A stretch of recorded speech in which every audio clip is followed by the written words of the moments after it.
Number 1. I was always taught by my parents that the world isn't quite what it seems. Dark powers and supernatural forces control this world, but I never had proof. I never believed it.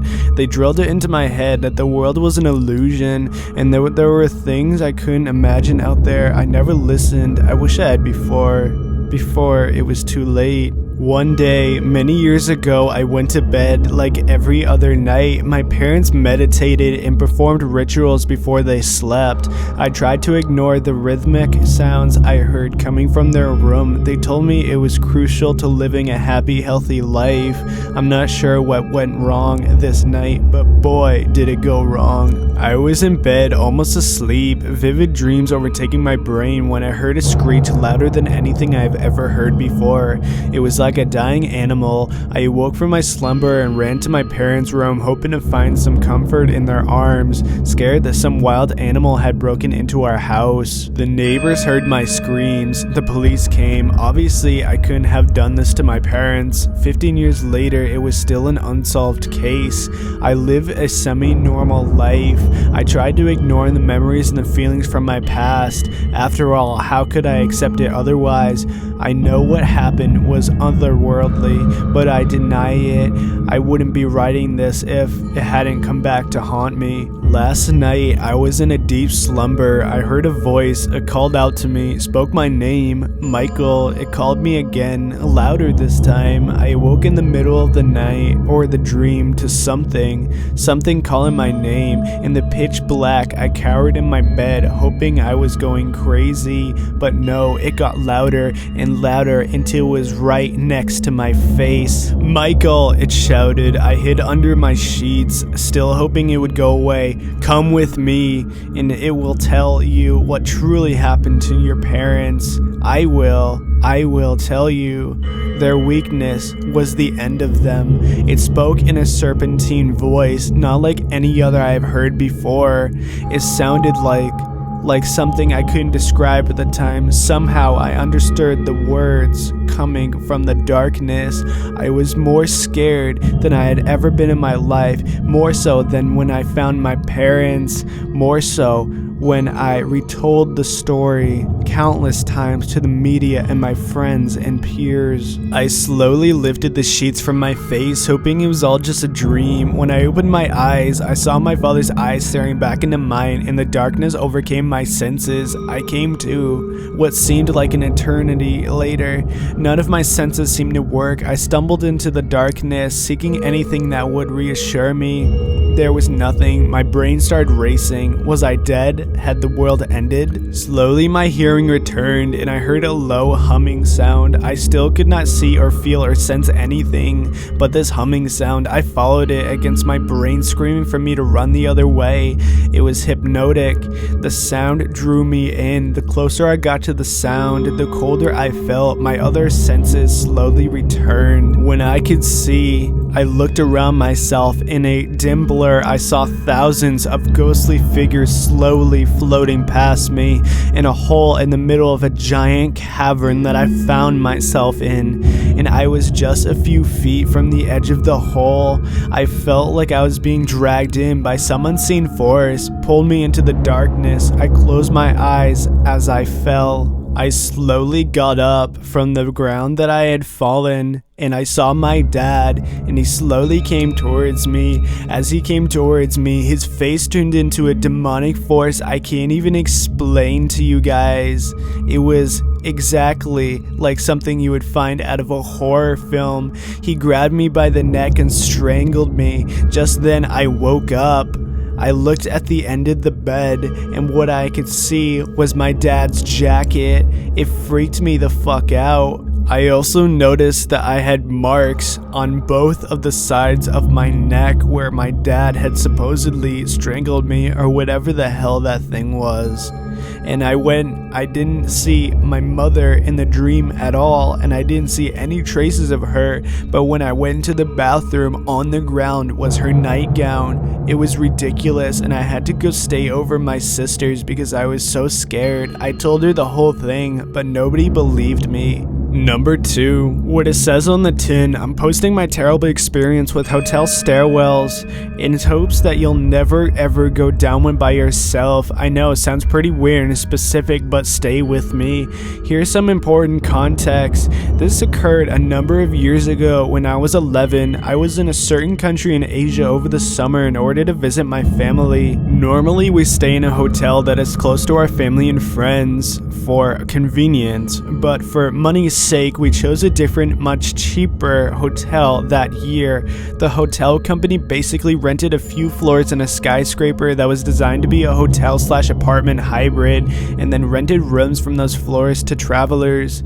The rooms were actually quite spacious, but also dirt cheap due to the fact that the skyscraper's hotel was housed and only completed a few months ago, and certain floors were still getting their finishing touches. The people who built the building also cut so many damn corners I might as well made a circle. The whole building had sort of an ominous feeling to it. The lobby was still partially under construction, so the only light source in the building was 2 dim lamps on the receptionist's desk. There was 2 small, cramped elevators to service 30 floors of guests, so the wait time was admissible, and you often had to resort to using the stairwell. There was no air conditioning of any sort in the lobby or the corridors between the rooms, and the lights in the corridors were activated by somewhat faulty monitor sensors and wouldn't turn on after about 5 seconds after it censored you. If you were a bit too still while waiting for the elevator, the lights would turn back off and you'd suddenly be enveloped by the heavy, humid dark.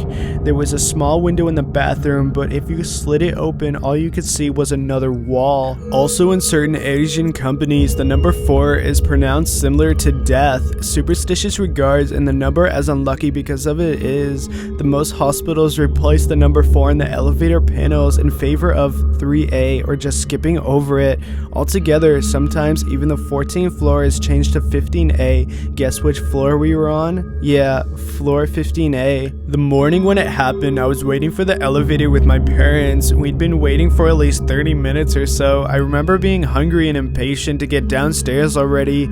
I had sort of a mini tantrum at my parents. Yeah, not too proud of that. Declared I didn't want to use the elevator and then threw open the door to the stairwell in a huff. I slipped in before they could stop me and started stomping my way down. It took about 2 floors before I realized something was wrong. For some reason, instead of having an exit on every flight, the number next to the door skipped. I saw doors labeled 12 and 10, but not 11. This didn't fit with any other apartment or hotel stairwell I've been in. Hell, I've used the stairwell once before, and I remember distinctively that it had an exit in all floors. Given that the flights of stairs seemed to take unnaturally long to descend, I reasoned that I had somehow taken a service stairwell that skipped floors. I hadn't heard any footsteps other than mine, even though there must have been other people tired of waiting for the elevators, and that only reinforced my theory. After another flight of stairs, I was sort of getting nervous. The lights, motion sensors as well, on each landing turned on a few seconds after I reached the landing, and I didn't want to risk tripping down the stairs in the dark, so I waited there for a few seconds, listening to hotel workers coming down the stairs that might catch me and scold me. I was also remembering the stories my mother had told me about bad people who wait in stairwells for little girls all by themselves. Holy hell, Mom, thank you. I hurried down the next flight of stairs as fast as I fucking could. Seeing the sign labeled floor 6 was reassuring. I waited my customary few seconds for the lights to turn on, but suddenly I heard my dad's voice. He was calling my name. It sounded odd, like he was very, very close to me, maybe even right next to me, but muffled. He sounded worried. I called back a few times, but he didn't respond, so I opened the door and peeked out into the dark hallway, thinking maybe he was in the guest stairwell and couldn't hear me. There was no one waiting for the elevator there, and I stepped out for a second to look for an entrance into a different stairwell. There was none. I ducked back into the service stairwell and made my way down another flight of stairs. I almost didn't wait the extra few seconds for the light to turn on. I looked for the sign next to the exit door to check my progress, thinking I was almost at the lobby. The number 4 was painted in bright, cheerful red. I felt something unnatural, cold, brushed the back of my neck. I was so cold, and a slight pressure lingered. I ran down the rest of the stairs all the way to the lobby and emerged in a corridor next to the elevator waiting room. I found my parents waiting there, worried sick. They had gone through the elevator stairwell themselves and searched the lobby, but they hadn't found me at all. I lied, said I've gotten to the lobby first, and went outside for a little while, still afraid of getting in trouble, and I tried to put the whole thing out of my mind. I don't know if there was something wrong with that stairwell or if it was my own imagination supplying my fear, but that number 4 was so out of place. I've never been superstitious, but I can't explain why 4 would be there when the hotel wouldn't even go out of its way to design the floor 4, 3A, and 14, 15A. I can't explain anything from that happened, but I hope this is enough to convince you to stay away from those stairwells. Number 3. It's Saturday, 4:39 a.m. He's still there and still outside my house. He's been there since yesterday evening and has not moved an inch. I live in a normal cul-de-sac which has quiet neighboring streets by themselves, as my parents have left for the weekend. It's freaking me out. He keeps whispering, "I am the mighty Keith, let me in," through the postal, and his breath smells goddamn horrendous.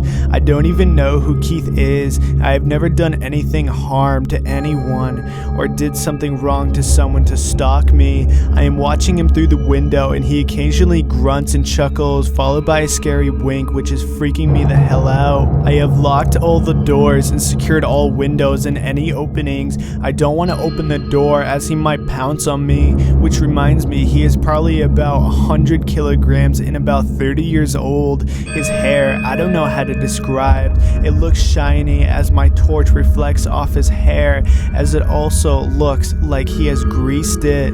I have access to my garage, which has a baseball bat and a rifle from my grandfather, but I have never used any sort of gun before. I don't want to attack him, as he could simply be drunk and trying to have fun. He is also wearing a Pokemon shirt, which leads me to think that he is just playing around. He also once dropped something that he was holding, which I couldn't grab a glimpse of it, but it seemed to be a rectangle shape. I forgot to take photos before it got dark, and my torch doesn't have sufficient light in my phone to capture a clear photo. Please let me know if he is a wanted criminal from the descriptions. However, he did once mention my name and said that he is here for some fun. Number 4. I don't think I have a lot of time. My laptop is at 9% battery, but it is 1 a.m. and I don't think the power will be back on for a while. The sun won't rise for another 5 hours. If you are reading this, it is too late for me, but I can only beg that you hear my warning. As a child, I was terrified of the boogeyman. I believe that monsters lurked in the shadows in places where the dull yellow light from my lamp couldn't touch.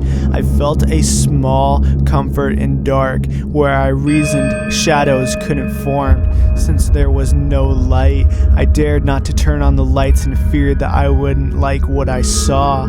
I was a stupid kid. I truly believed that the creatures that haunted me wouldn't see me if I couldn't see them. I continued to sleep with zero light late into my teens. Even after my fear subsided, I regret every single night that I was too scared to turn a night light on. I am 20 years old now. My second year of college is barely over, and I'm spending my summer break with my parents in the house that I grew up in. It's nice to be back. It feels nostalgic, like no time has passed at all when I was just a little girl, too scared to open my eyes at night. I sleep in every morning, eat breakfast with my parents, and spend the day helping my mom around the house. She's in a temporary wheelchair after knee surgery, by the way. Any free time that I have, other than the time I spend working part-time as a cashier, I spend time taking my dog Frodo for long walks. He is an old black lab. He loved to run, but he was slower than other dogs, and he tires quickly. He doesn't have much to do with the story and what's happening to me, but I want you guys to know a little more about me before I die. I didn't get a chance to walk Frodo today. It was raining and the clouds were crashing angrily and lightning was almost constant. A storm like this is pretty rare in my state, which I will not name, even though you might be able to piece together who I am after I die.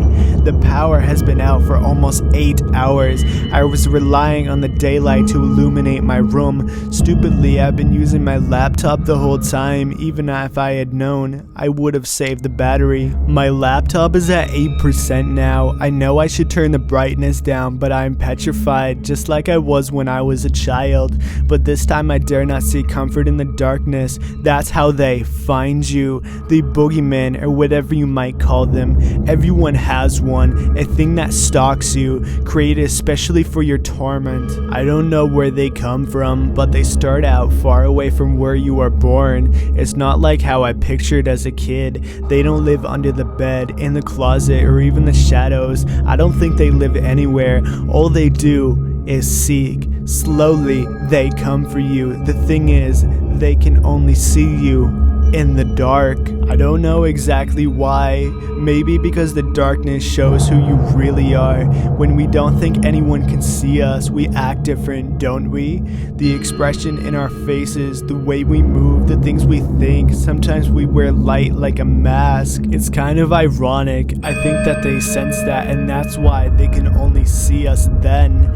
As soon as the light can't touch us, they smell it. They walk step by step in our direction. As soon as the darkness fades, they disappear, starting where they left off next. It's staring at me right now. If it has eyelids, it isn't using them to blink. When I first noticed it staring in the doorway, I just shut my laptop and closed my eyes, thinking that my exhaust mind was playing tricks on my brain. When I opened them again, it was closer. I quickly turned my computer back on, but it was too late. He's now at the foot of my bed. He or it, I don't even know. It's smiling at me. He looks almost human. His greasy black hair hangs in strings around his face. His skin is pasty and tinted green, almost as if he emerged from the murky pond. His eyes are wide. The skin around them is fat and saggy, like it's barely attached to the bone. They are shiny skin, black colors, and white dots that I can only assume are his pupils, since they are looking right at me. His head is cocked to the side, a grin plastered to it that reveals his straight, impossibly sharp teeth. One of his legs is in front of the other, his arms balled at fists, either of his side, posed as if he was in mid-stride. As I turned on my laptop, when I positioned it so the light was shining directly on him, he disappears. But I can't do that all night. I need to finish this. He is still talking to me without moving his mouth. His voice sounds wrong, like it is multiple voices overlapping on top of each other. He is so loud now, I can barely concentrate. My laptop is at 4%. It won't be long now. Mom, Dad, if you are reading this, I love you and I wish I could tell you that. I don't think I can move, and no matter how much I try, I can't scream. The thing is in front of me keeps chanting, sickeningly cheerful. I found you, you're going to die, the thing told me. I can only beg, if anyone who is reading this, whether it is on the phone, computer, tablet, anything, it just so happens to be in the dark, please, whatever you do, turn it off. It can't see you in the dark. Number 5. I served time in the military and I've always been interested in firearms. I've since kept a lot of nice weapons. I drew out particular plans for many break-in possibilities, but nothing could prepare me for this. It was just like any other day. I got home from work as an IT worker for a job I'm not going to specify, privacy reasons. I saw my wife, kids, and grandparents who were staying with me. I cooked us some steaks. It was kindergarten graduation day for my youngest son. We all loved steak. While we were eating outside, as it was nice where we live, I heard some rustling in the neighbor's yard. It was a little weary, but decided not to check it out. Didn't want to frighten my wife and kids over something that is probably just some stupid squirrel. I kept my eyes out. Through the next couple of weeks, I kept seeing this one car that I didn't recognize driving through our part of the neighborhood. For some reason, I never saw them get out of their car car. Once again, I never said anything, as I thought it was just some new boyfriend or girlfriend of a neighbor that I just missed. 3:47 a.m. Thursday, May 11th. I awake to a sound, not sure what it is. I sit up and wait. I hear it again, louder, once more, and I realize the door had just been kicked down. I wake my wife, handed her a Desert Eagle I figured she could handle, and grabbed mine, a Remington 1100. I loaded it and grabbed a handful of shells. I also grabbed my Glock as I wanted a secondary. I run downstairs only to retreat back up. There are 5 armed, masked men, and they all what looked like MP5s, but I could be mistaken. I yell at my wife to grab my shotgun and grab my Mac 26. She moves over to the kids' room and I go towards the stairs. I aim, I fire. I watch as bad guy numero uno's brains are splattered against the wall. By now, everyone is up. My grandfather rushes downstairs, holding my P2000. He shoots one of them, but the others quickly retaliate. I watch him crumple to the ground. One then runs upstairs and grabs me. 2 others rush upstairs. I hear 4 different shots. 1 for each of my kids, 1 for grandma, and 1 for my beautiful wife. I moan as they strip me of my shotgun. They forget my Glock. I turn and slap one, shoot the other that was downstairs, and run. I get to my car in time to drive off, but I think they followed me. For now, I am headed to my friend's as he has more weapons too. I miss my wife.